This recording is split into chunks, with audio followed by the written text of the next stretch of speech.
a choice right now, between fear and love. It's just a rock. Out of the dark night of ignorance and into the shining light of truth. Expanding reality. A population of citizens capable of critical thinking. We don't see things as they are, we see them as we are. There's a level of reality where everything dissolves into an ocean of energy. We empower our experience by insisting on our authenticity. That's very profound. Very. Expanding reality. Welcome to Expanding Reality. I am your host, Brandon Thomas. On this episode, we have Fatima Kojima. She comes by to hang out with us and talk about all the ways to thrive in your sex life. Now, we talk about sexual trauma, smashing through sexual taboos, some DIY sex stuff, Tantric, Sutra, and of course some body expansiveness. So get your sexual expansiveness on. All the ways to find her, of course, guys, are linked down in the show notes. So make sure that you check her out as well. Just, I guess, for a heads up for the audience, there's some OnlyFans links down there. So let's be mature about that.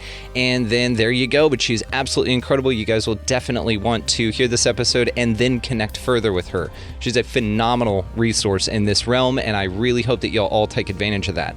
So as far as our affiliate links down in the show notes as well, Food Forest Abundance is linked down there. Check that out for sure. If you want to start your own podcast, Libsyn link is down there. That's who I host through. Highly recommend.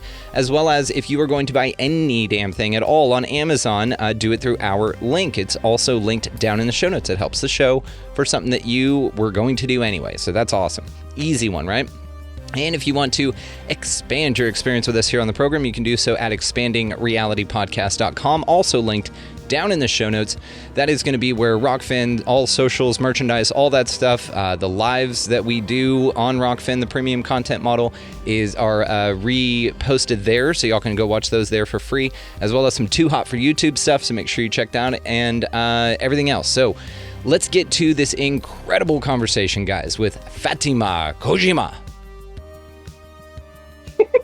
All right, ladies and gentlemen, welcoming to the show, Fatima Kojima. She is amazing. Hi. Oh, there we go. Ona Bogesha, which we talked about, female samurai. So you can walk away from this show knowing that if you don't learn anything else at all, a female samurai is named Ona Bogesha. There you go. Ona Bogesha. Ona Bogesha. Fatima, thank you so much. It is so cool to finally get to speak to you. We have mutual friends galore, and so I can't wait to get into this. But before we do that, for the folks out there that may not know too much about you, let us know who you are. Okay. Well, hello, everyone. My name is Fatima Kojima, or Fatima Kojima, whatever is easier for you to say. I am an intimacy and self-love coach, as well as a model. I primarily model in the form of nude modeling, artistic to erotic. That's my thing. I was a former competitive figure skater, grew up in Michigan, moved to California, Los Angeles 3 years ago, and I'm just living my best life as much as I can. Yes. Well, I definitely, like I said, we have mutual friends. I've, of course, researched my guests. And so I've looked up a few of your profiles, and you have a blast. Like, you're so much fun to follow because you have such great wisdom to offer whenever you want to sit down and offer that. But then other than that, it's fun. And you're running around doing your thing, or it's very intimate. And it's very amazing. So I dig the hell out of your style, your vibe. You've really, what I see when I see you is somebody that's really figured it out. Like, you figured you out, which I think is one of the coolest things in the world. So let me ask you this. Have you always been this you, or was there a time before the you now that you can think to where things were completely different? I feel like I've always had the spirit of me. And I feel like I've always honored kind of like loving me first before changing for somebody else, which did cause trialing times throughout my life, because as I explored and stepped more into the woman that I am now, I had communities or friendships that like wanted to go into contention with me, like, no, don't be this way, you're not good this way, even religions and certain things. But I've always stayed true to me.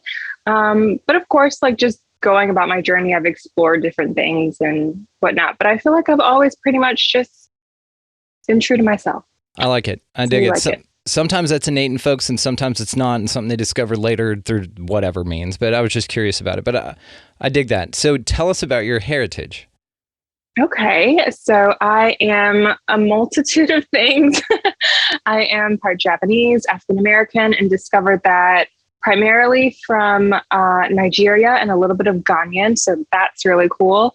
I am Choctaw Indian, Native American, and also English and Irish.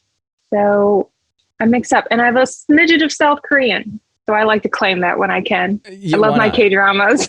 Yeah. Okay. There you go. Yeah. And you got to throw it in there. That's incredible. What a melting pot.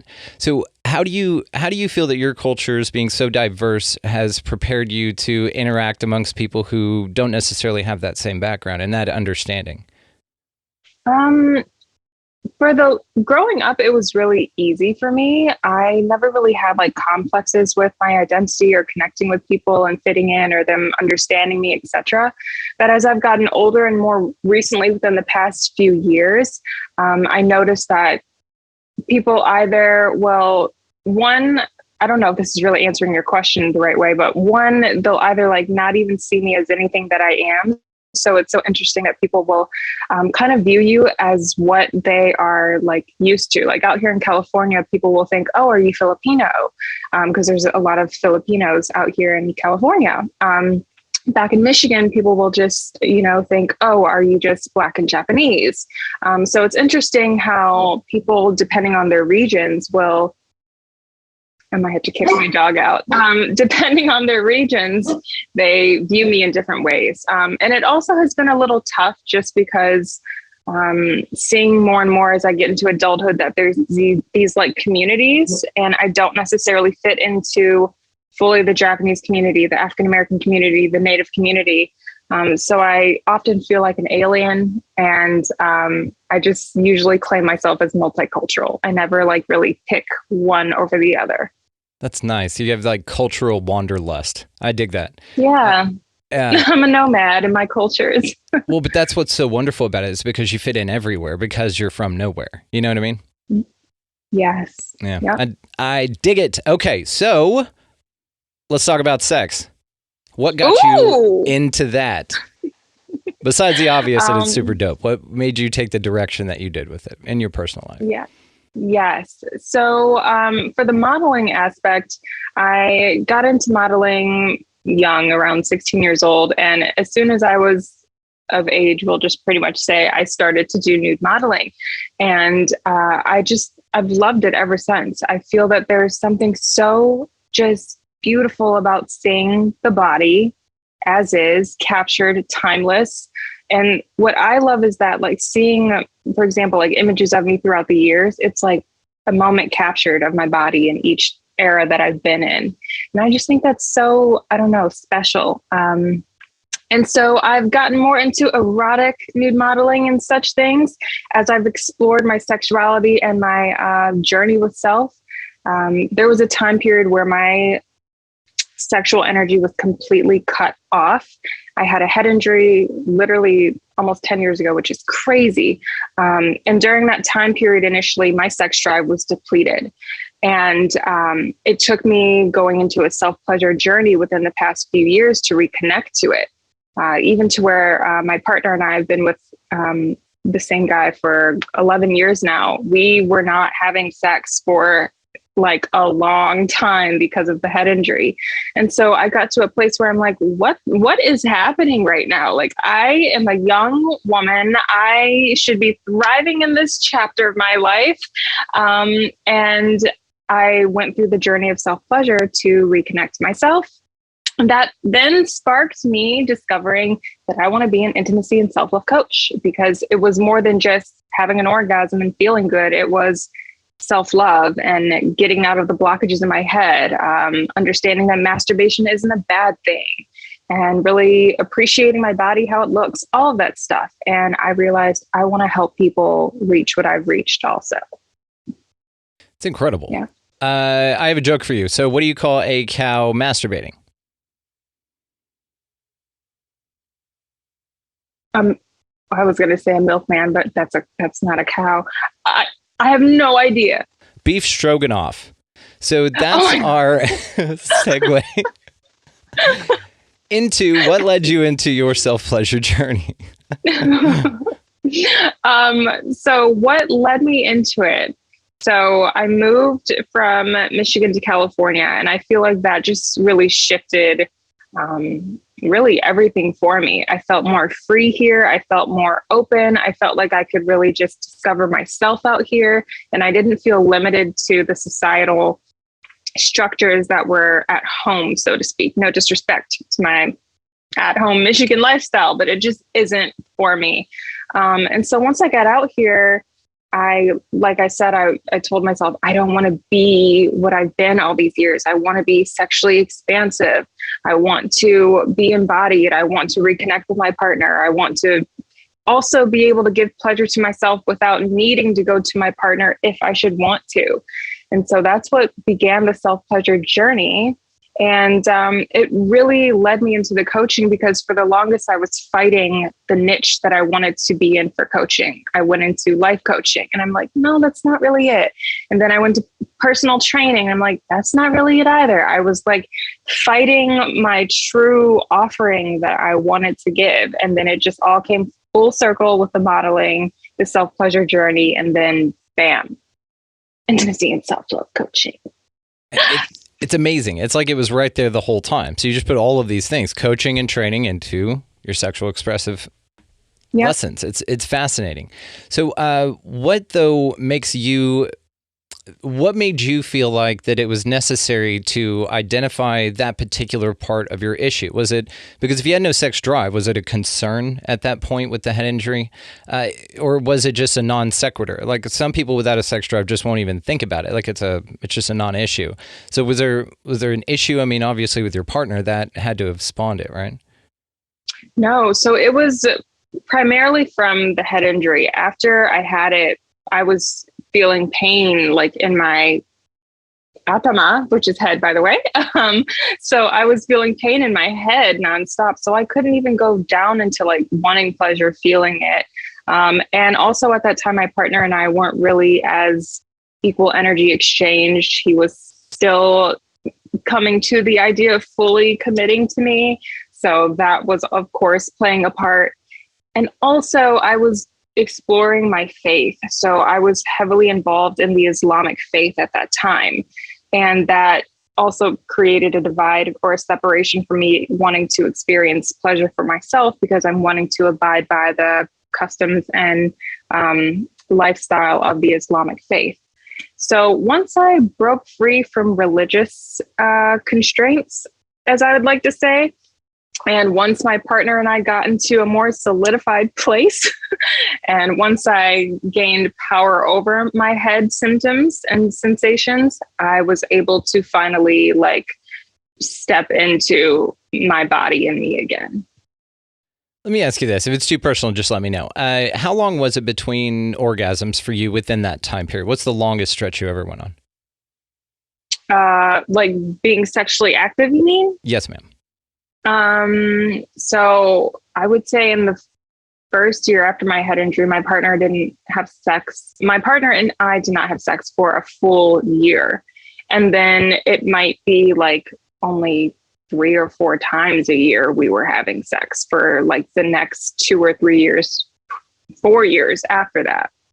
Some people talk about this idea of withholding sexual energy, and that the withholding of it once released is something very, very powerful. And even during that iteration or that hiatus from abstaining from sexual interactions, it increases in power and potency. I'm just curious to see if you noticed anything like that.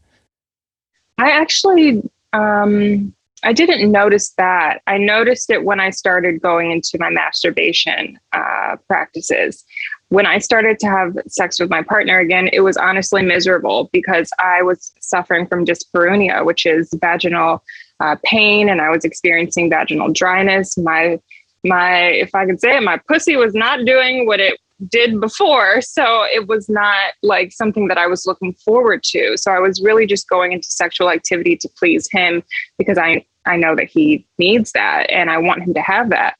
So when I stepped out of that and started to experience fun with toys and yoni massage and tantric exercises, and even like really like they're called de-armoring. I was just talking with a friend about this yesterday actually. That's so funny. But de-armoring practices where you are literally getting in tune with your vulva in very more deep ways, not sensual, like feeling what feels good, touching the places that make you maybe kind of cringe a little, looking at yourself, crying even.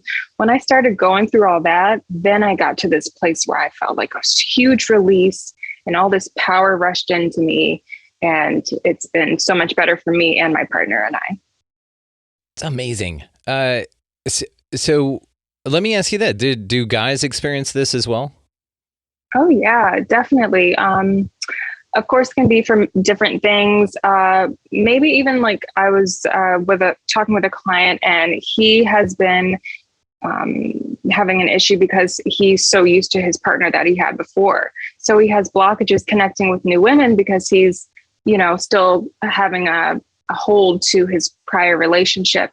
Or it can be hormonal things. As men get older, their testosterone is decreasing. So that's causing less sexual arousal. And so they need to slow it down and reconnect to their bodies in different ways, which is how I help men. I will do things like give guided audio masturbations where I'm talking you through this whole tantric experience, or visually as well. But for men that maybe struggle with pornography addiction, that's where I would give them an audio and tell them to go into your body, breathe, touch your chest, and just, take it slower. So men can definitely go through it also. It's very interesting, because whenever you talk about this type of intimacy, usually, again, from societal's point of view, from a 3D point of view, if we want to put it that way, it's much more of a feminine thing. It's much more not only acceptable, but, awesome for females to embark on that, because we want y'all to be happy. We want y'all to figure yourselves out. But guys usually think that they've got it figured out. So what would you say because women are all on board with this. And I love this idea, by the way, because this to me is so important, because this is what radiates from you and your self-confidence. You've explored every nook and cranny that you've got. You know what you like, you know what you don't. You push the boundaries of discomfort for the exploration and mystery. I think it's awesome. Like, again, what you've done and where you've put yourself in your existence, your choice of experience here is noble. And this is something that I think a lot of people are going to really, really enjoy to hear and be motivated to embark on themselves and, of course, contact you. So, guys, you know the deal. All the ways to find her, of course, are linked down in the show notes. She's got a ton of links. I'll throw her link to her website up there, and so you guys can check that out for sure. Definitely check out some of the things she offers. Your YouTube is wonderful. Like I said, you do a great job. So let me ask you this, back to the guy thing for a little bit, because I feel like you have a lot to offer from that perspective, because you help men too. So what would you say to guys that, pun intended, that it's hard for them to come to somebody like you or at all and admit that maybe they have some growing to do in that area? Well, I would say really think about that. This is your, not to sound kind of morbid, but it's like, this is your one shot. We only, as far as we know, get this life experience this one time. And you do have to take into accountability that as you get older, your pleasures will have to probably switch into different things than just sexual based. So while you can explore your body and pleasure and experience all of this, embark on it and go into it, and don't feel shame, because the shame that you feel or that you think you feel, it's not from you, it's from society, it's from the medium, it's from a source that is telling you what you should do or not do. It's from religion, it's from family, which is again just being passed down ancestrally. So take charge in the now and of your life. And if there's a blockage you need to sort through, if there are thoughts that you don't want to have that you have, if you want to experience more, then somebody like me, I'm here for you to journey along with you. And I am seriously like a safe space. I take in a lot from people. It doesn't matter what it is. As long as, I don't hear that you've harmed somebody, it stays with me, and we will continue to just go into the journey together. Check out the links in the show notes, guys. Safe space coming at you. Yes. All right. So talk to us about go, please. I'm sorry. I do want to say, so I have 2 OnlyFans, and one is more erotic. So if you're comfortable viewing me in a very erotic way, you can go there and connect with me there. If that's too much for you, if you need to not be at a space like that, then I have a more artistic space where it's more so just me giving you holistic practices. We do breath work, stretching. A lot of it is nude, but it's not to like really take you to an arousing place. It's just to be comfortable being nude. And sometimes I share a little bit of my artistic modeling, but it's nothing super erotic. So check out which space you'd rather be at. Perfect disclaimer, and thank you. They're clearly marked, right? Are they clearly marked? Yes. Okay. Yes. They're clearly marked, and they will be located in the show notes. So, guys, definitely check that out. And thank you for the heads up on that. I appreciate that. So, there's a young lady I've had on the show named Jenny Rivers. I've got to connect you to. You would absolutely adore her. And one of the things that she and I talked about was her idea that taboos are guardians to knowledge. And so, I think one of the biggest taboos out there, and I think we can all agree with this, would be the taboos involved and wrapped around sex. So tell me what you think about the taboo of sex. I think that it's primarily fear-based, and I think it's control-based. So if we look back at how our ancestors lived, they embodied sacred sexuality so much better. They respected women even so much better, even men, because I feel like, and some women will get mad at me, but I feel like and I say it just in general, but we as women, we are sometimes emasculating the man. We are trying to take away the power that he should have and can have. So it's about finding the balance of what we both can give to each other. But back in our ancestral times, I feel like they just got it so right. You know, there was so much more honor about it and all. But now there's fear, and it's a control thing.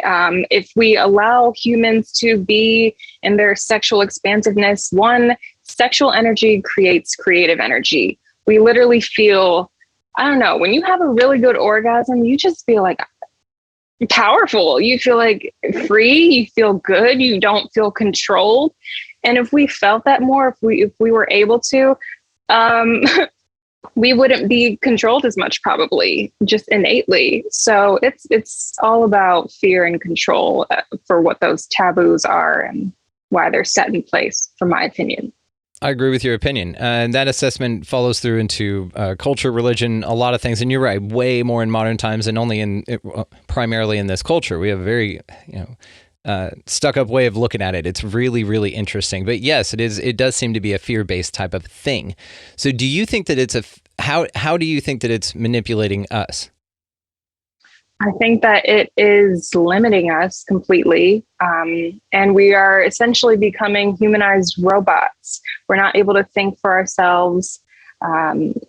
It's just a very limiting thing. So to be able to hold your power, stand in your power sexually, embodiedly, mentally, it is a very incredible thing. And you just journey through this life a little differently once you tap into that.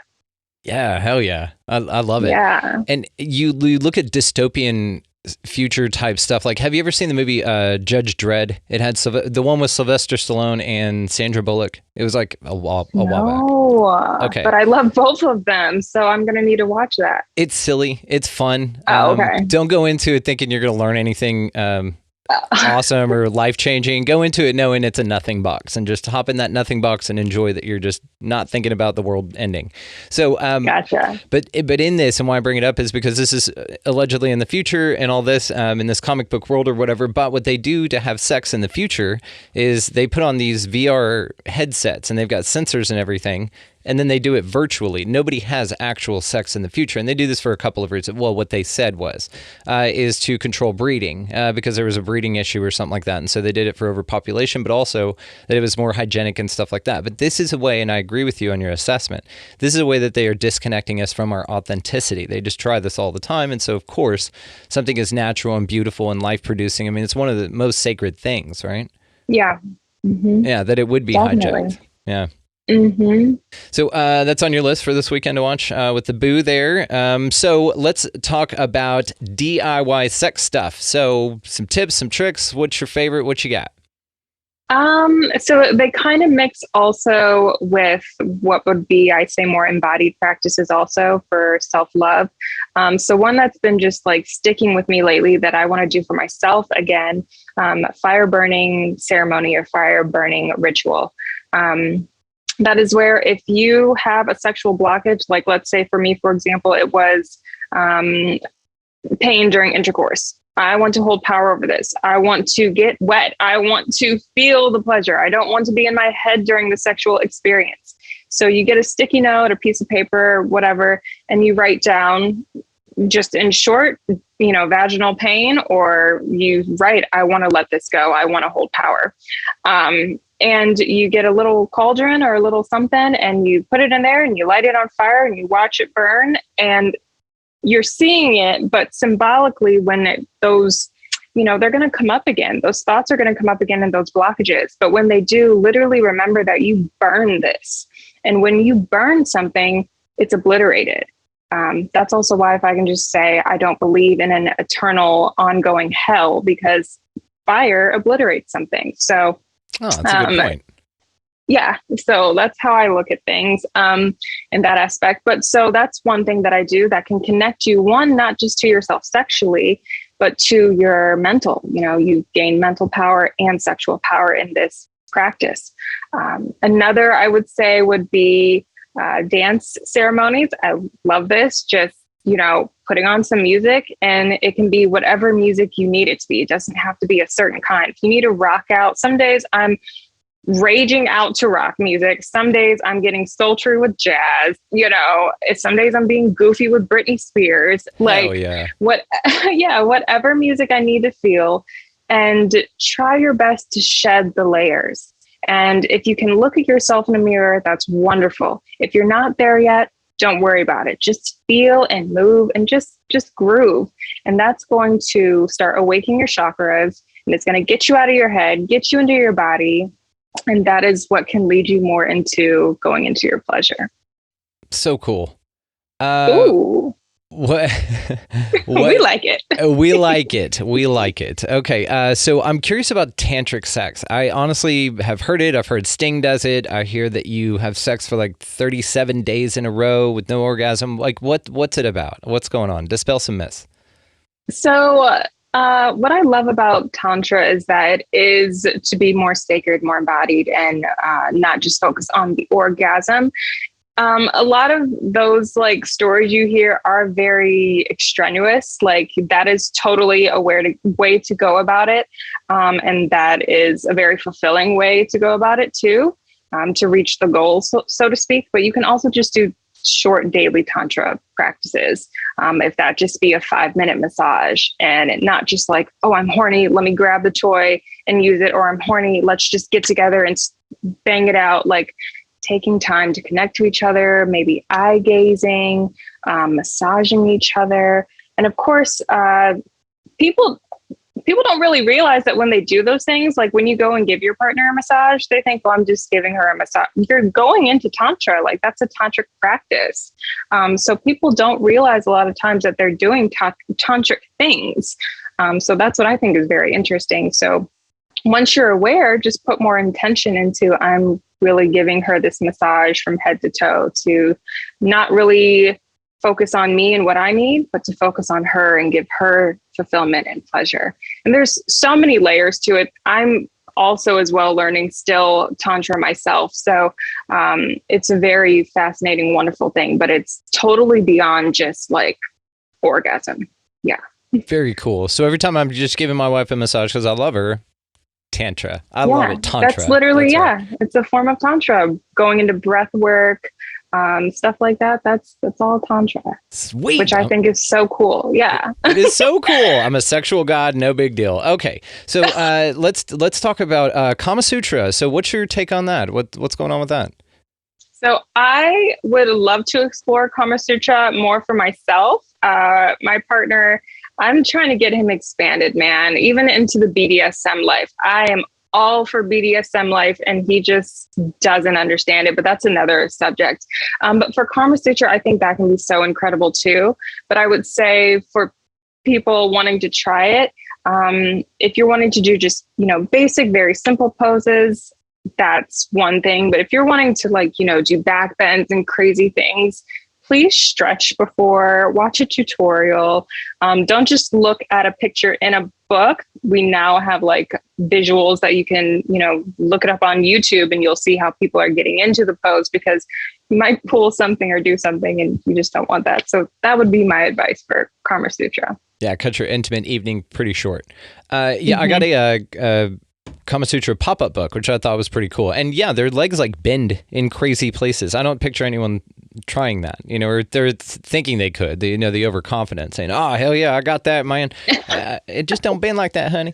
Anyway, so this is an interesting one because it's got people being lowered from pulleys onto penises and stuff. It's really interesting, and it just seems like a really cool thing to do. I mean, this is how you know that nobody was really starving back then. They had time to come up with this shit, which is great. Yeah, you exactly. want that. You want that for your ancestors. You want that kind of free time.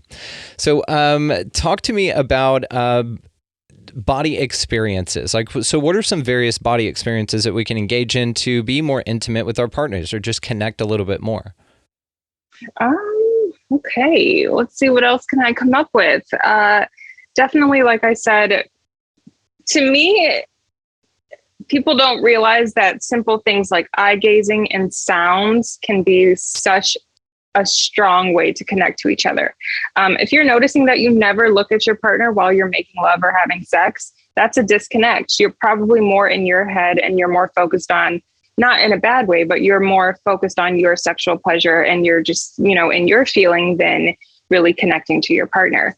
And also, it can also show that maybe there's a little disconnect to where it will help you and your partner go in more spiritually together to be able to look into each other's eyes. It's a very vulnerable thing to do while you're making love, and another are sounds. I am big on people, let your sounds out.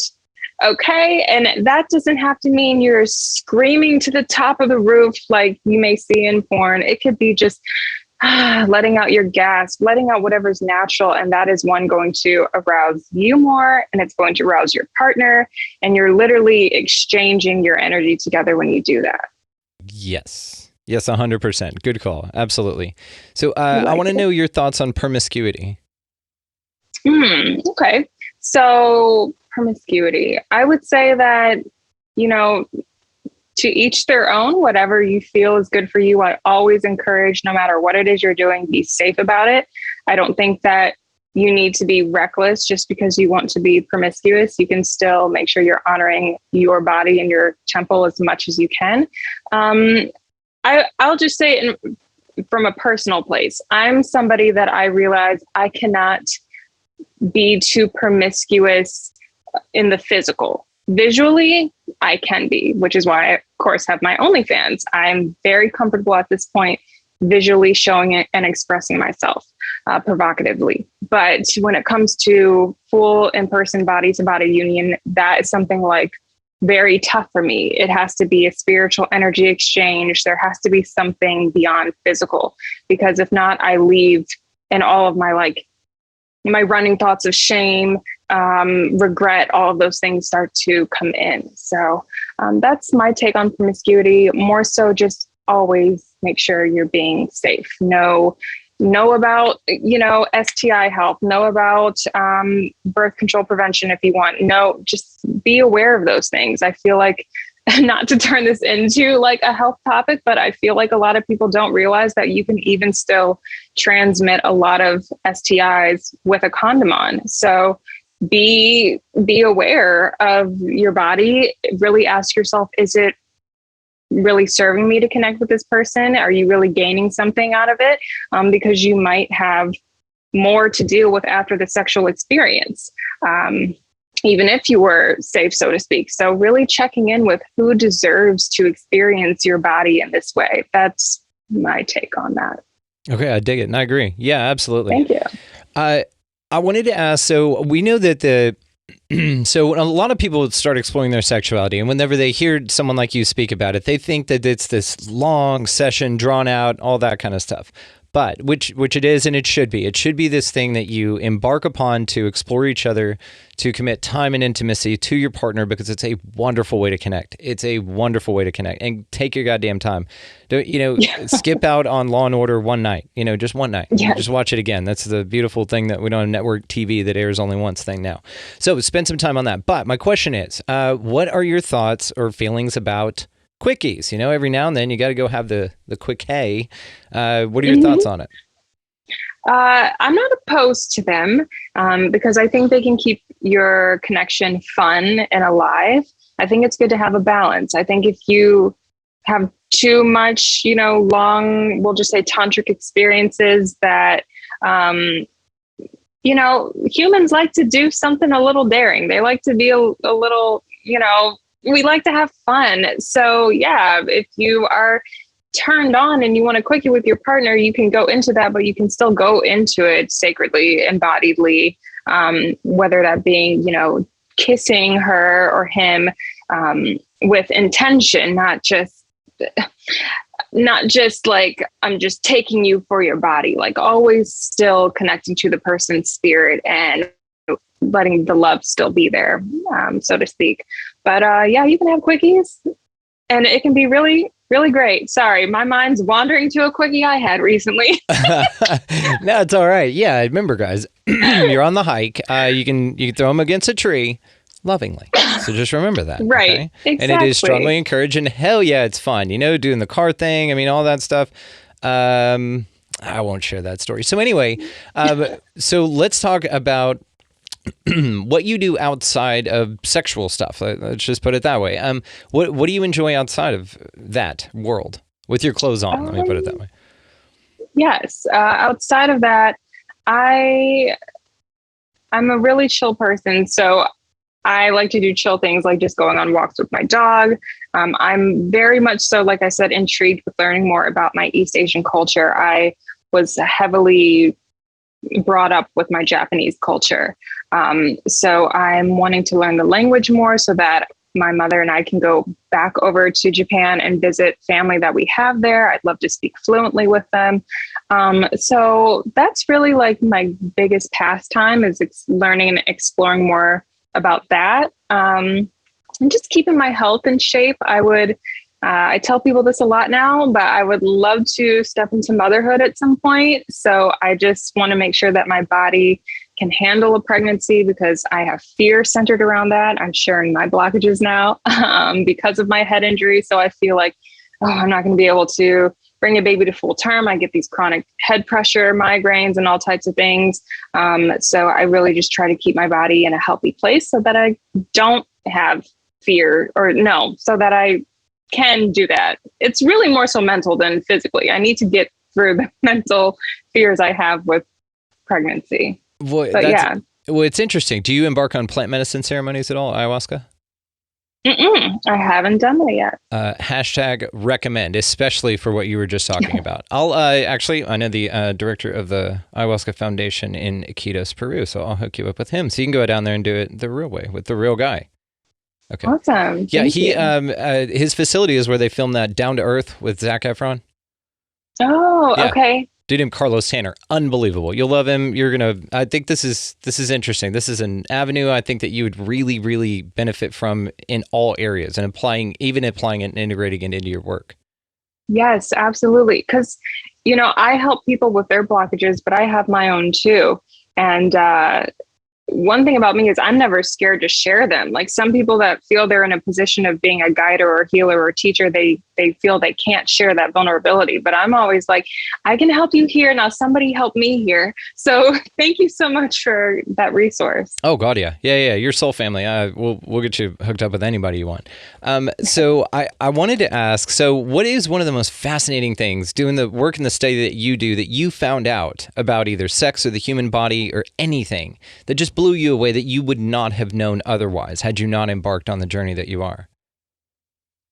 Well, of course, that the clit clitoris has 8,000 nerve endings. I thought that was fascinating. Yeah. Yeah. I'm just like, that is really freaking cool. And that, that like helped me feel like, so generally women orgasm through clitoral stimulation more than penetrative. Ooh, car. I think I just heard a car accident. So for me, I think I want to give myself pleasure, not necessarily more than my partner, but I feel like I should always give myself pleasure, because this part is something that essentially, I mean, yeah, if my partner stimulates my clit too, but I can always give myself an incredible orgasm because my body literally holds a whole bunch of nerve endings right here that can be stimulated. So I thought that was pretty cool. What else did I discover? I don't know. I'd have to think on that one, but that one definitely stands out to me. I did not realize how powerful this little piece of my body is. Yeah, fair dinkum. That is amazing. I did not know that either. Now I know more. So thank you. See, we teach each other. This is a safe place. I love this. Yeah, I didn't come in with that knowledge. Hey, do you know it's going to... Yeah, I knew that.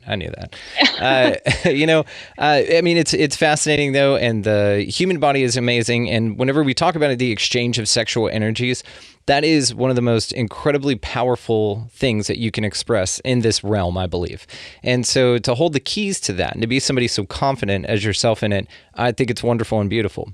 So when does the book come out? Thank you.